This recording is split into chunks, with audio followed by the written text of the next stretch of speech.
The following has been transcribed from an audio blog that was posted by an individual in the recording. The post was found in the drafts of her blog account a few days after she was declared missing. No other evidence of foul play has been found, and she is still missing to this day.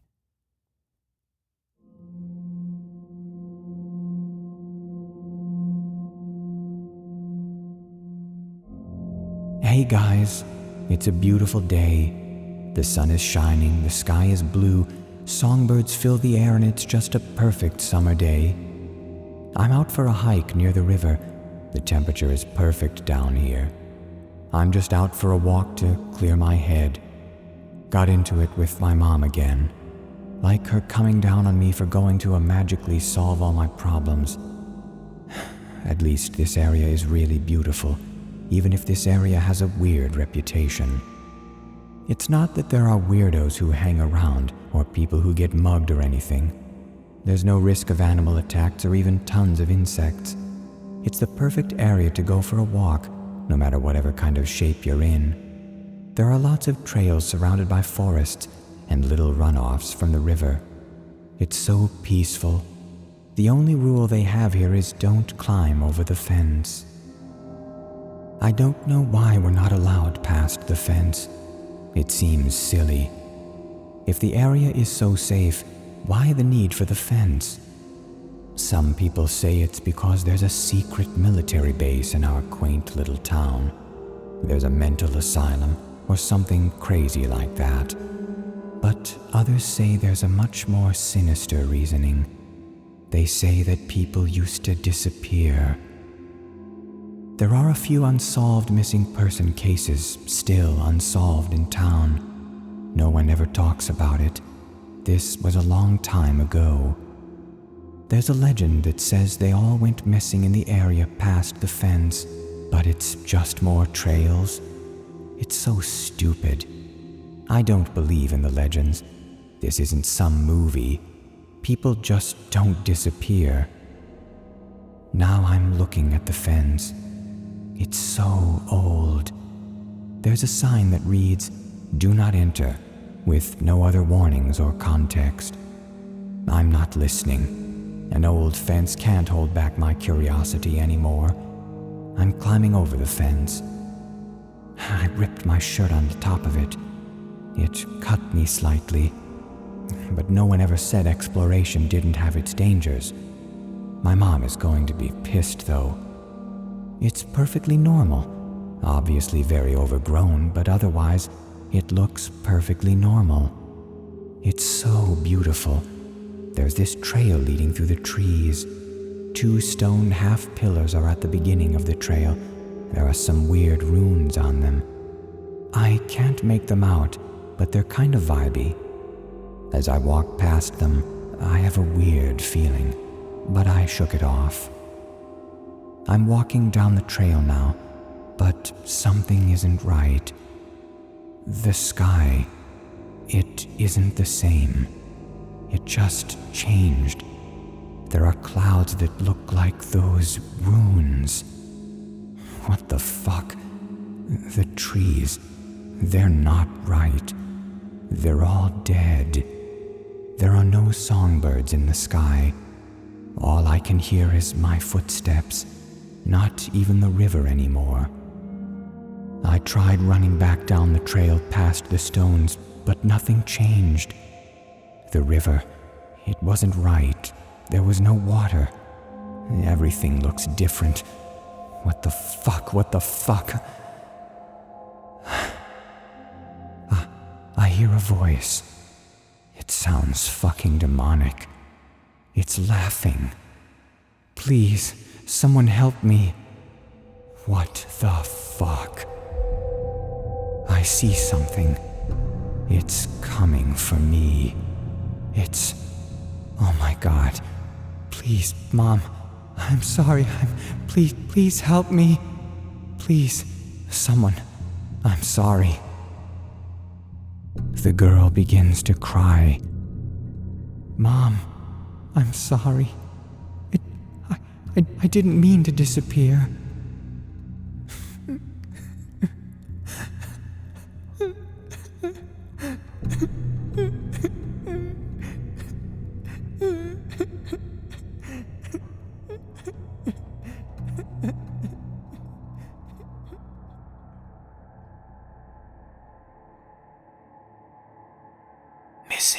Persons Report, Michael Daff, by Easy Misery. Missing Persons Report created January 4th, 2015, for Michael Daff, white male, aged 35. If seen, call the authorities immediately. The following are emails sent from his computer in the past 90 days. To redacted, from MikeLikeYouLike@gmail.com. Date October 30th, 2015. Hey bro, I hope things are going well with you. Things are going amazingly well with me. This girl I'm seeing, I can't really call her my girlfriend. We've only been seeing each other for a month, and we haven't had the talk yet. But I'm pretty sure she's super into me. She wants to spend as much time with me as possible, and one night I heard her whisper the L word when she thought I was asleep. I feel the same about her. Oh, her name is Eve. She has this beautiful wild hair. It curls around itself and gets into everything. It's half afro, half intense waves. It's the first thing I noticed about her. Then, of course, I saw her flawless mocha skin and cute little freckles along her nose. She's beautiful. I still am a little awed that she is even interested in some dork like me. Life is pretty good. Hot girl likes me, great job, good friends. Mike. To redacted, from MikeLikeYouLike@gmail.com. Date November 14th, 2015. Hey, bro. Bad news. Not about Eve, don't worry. She is still wonderful. More than wonderful. She's perfect.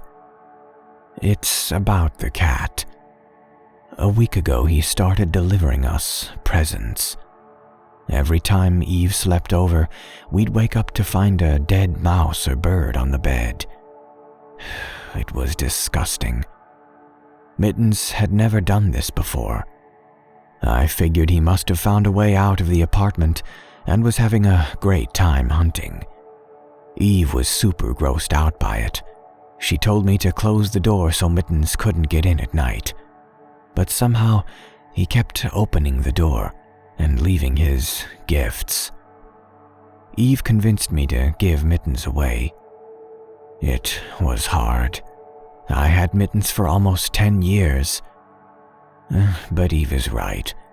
He obviously needs to be an outdoor cat. I'll miss him though.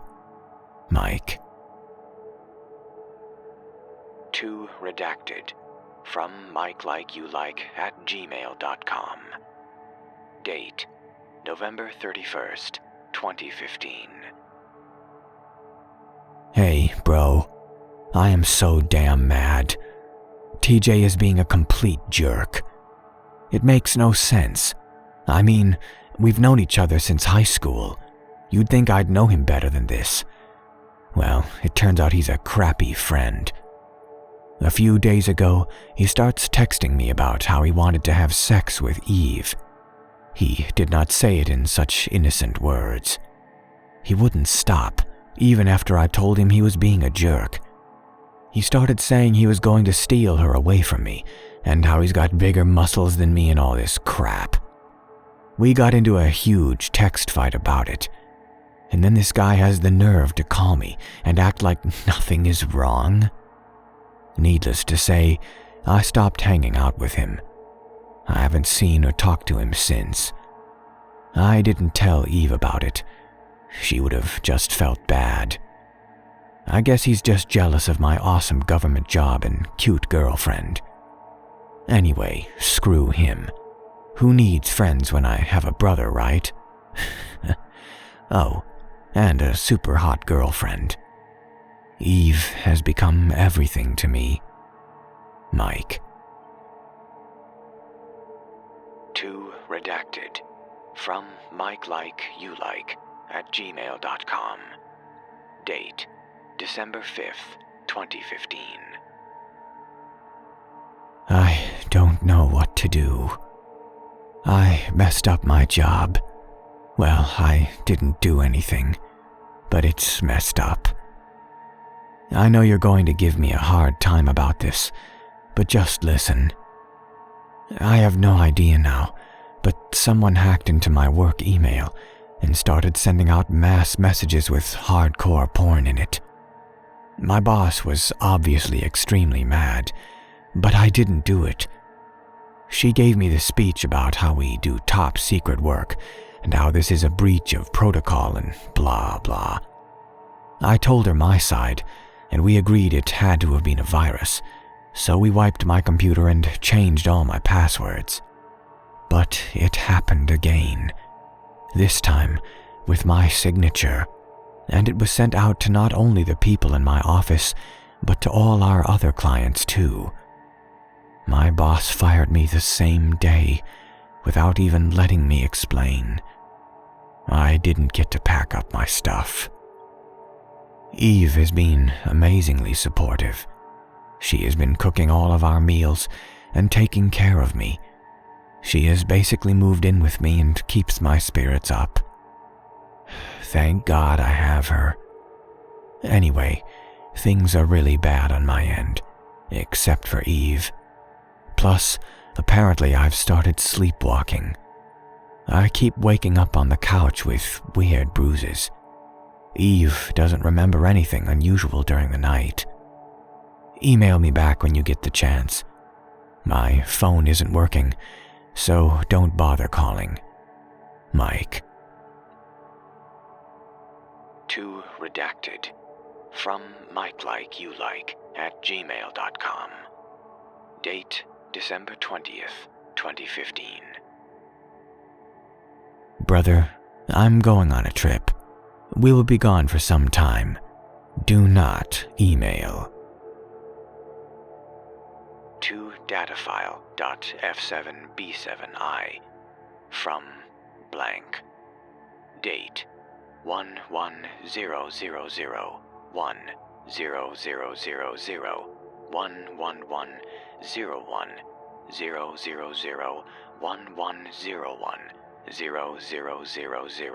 11110. Eve 4.11 checking in. Subject Blue Eye is contained. Removed from dwelling 12/20/2015. Currently housed in re-education chamber. Samples have been obtained and are awaiting analysis. Eve 4.11 received no damage during containment procedure. Eve 4.11 requesting new deployment.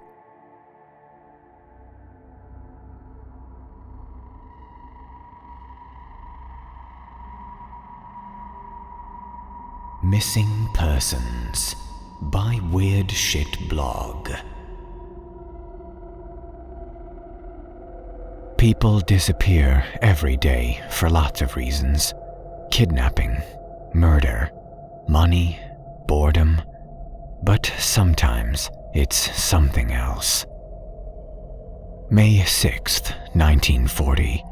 Ronnie and Reggie DeVry, identical twins, 13 years old. They went out playing in the woods with Sam, their older brother.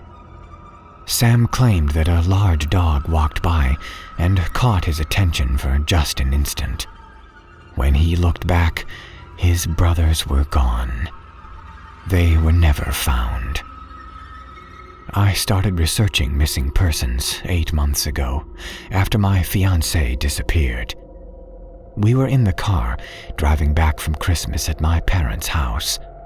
I was asleep when we hit a guardrail. By the time I regained my senses, he wasn't in the car. There were no tracks in the snow. No one has ever seen him since. At first, the police suspected I was in on it, that he was hiding in some undisclosed location, and I would meet him after things had cooled down.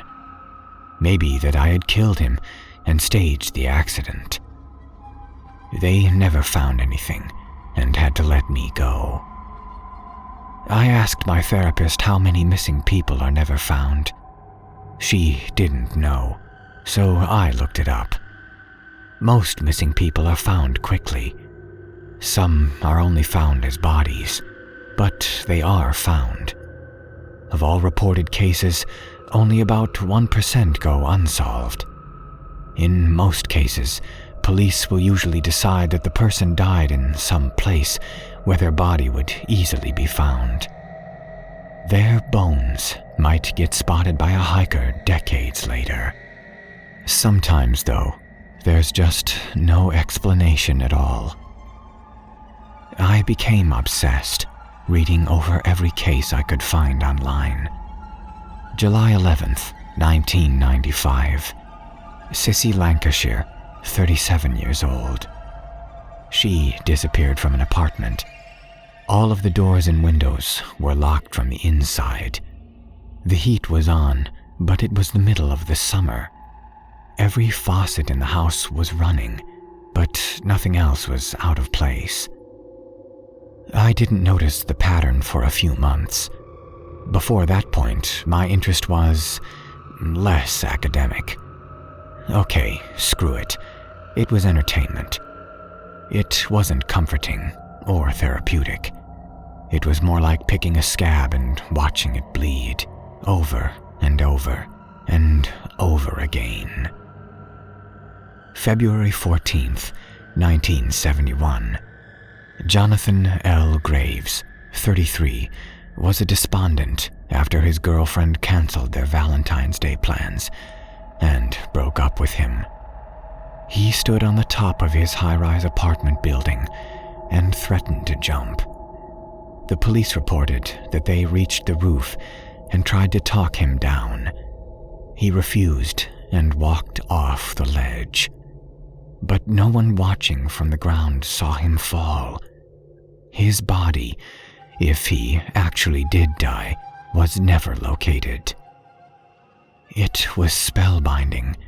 People disappearing under bizarre circumstances. No particular geographic location or date. No connections to each other. No leads from the police. No evidence. Nothing. Or, well, not entirely nothing. September 28th, 1781. Johannes Grau, 59, an innkeeper and amateur watchmaker. He was on his deathbed when he called for a lawyer. He dictated a will, leaving what little he had to his youngest grandson, whom he'd never met. He didn't even know the boy's name. The next day, the town doctor came by to examine him, but found his bed empty. His doctor letters to a colleague say that, in the course of his disease, he had become quadriplegic. Yet there were powdery footprints, the same size as Grau's, leading from the bed to the bathroom door, where they abruptly stopped. The powder was never identified. I made a database of all the information I could find on the cases that stood out. Time of day, the phase of the moon, the victim's blood type, whatever I could think of. There was something. There had to be. June 9th, 2011. Marcus Williams, 19 years old. On a red-eye flight from Albuquerque to Los Angeles, Marcus began complaining to an attendant of stomach pains. He went to the plane's lavatory. Within a few minutes, other passengers began to experience the same ailment. Soon, the flight was full of sickened people, several of whom began vomiting long, rubbery wads of an unidentified matter. The plane was quarantined upon landing, but the doctors found nothing wrong with the passengers, whose conditions improved almost immediately. Marcus, however, never returned to his seat, and was the only passenger unaccounted for. The FAA closed the investigation in 2013, citing a lack of movement on the case. That's when I hit the jackpot. It all started coming together after I read about Viola Harper. January 18th, 1984. Viola Harper, 22. A sociologist at Oxford University, Harper began a study of a missing persons case in Europe from 1900 to 1980, trying to identify commonalities. According to her friends, she had consulted with a mathematician, Edward Humphreys, with whom she had been building software to correlate the data. They also began an affair. A few weeks later, Harper reportedly became paranoid and distant. She started giving things away to her friends and family and broke off her relationship with Humphreys. Fearing that she intended suicide, her mother and professors had her admitted to Willow Wind Psychiatric Hospital. One night after room check, Harper went missing. Her door had been locked from the outside all night, and the only other exit was a security window that couldn't be opened. Humphrey's take on the events is what really got my attention. According to newspapers of the time, he claimed no knowledge of what happened to Viola or why her behavior turned odd before she disappeared. And yet his diary, parts of which were posted on the web forum by a friend after Humphrey's death in 2001, say that he feared for Viola's sanity. He believed she had found a pattern of some sort in the disappearances. He had built a simple program that would examine the info according to her specifications, but deleted it from the school computer when her paranoia deepened. Unfortunately, this only made things worse for Harper, and she spiraled out of control. Humphreys felt partly responsible for what had happened to her, a terrible tragedy. And then light filled my eyes, because the very next pages were none other than the handwritten code of the program. Do you know how long it takes to go from barely knowing how to open your email to programming in an obscure computing language from the 80s? It took me 3 weeks. The code was there, but Harper's databases were long lost. Luckily, I still had mine. August 29th, 1921. Millie Michaels, 17. Michaels went to a dance hall with her 2 friends, Sarah Andrews, 18, and Gabrielle Ford, 17. They met a young man, Cameron Lawrence, and talked to him for the next few hours. According to the police, Lawrence admitted to plying them with alcohol in hopes of sleeping with one or all of the girls. Before they left, the 3 girls went to the restroom together. This was witnessed by Lawrence and several others.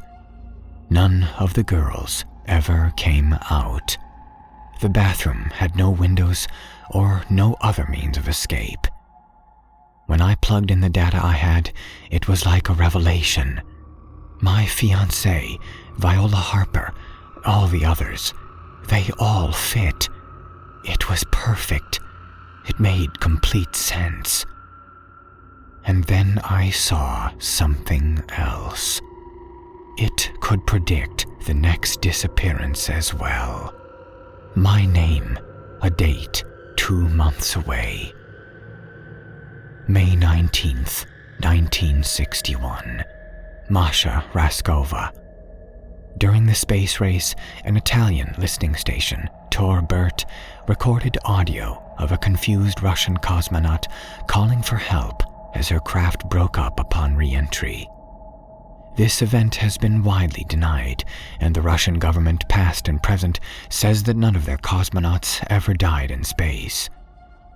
This may very well be true, as recently unsealed KGB documents are purported to detail that upon finding the most intact pod, the pilot, there identified as Masha Raskova, was nowhere to be found among the wreckage.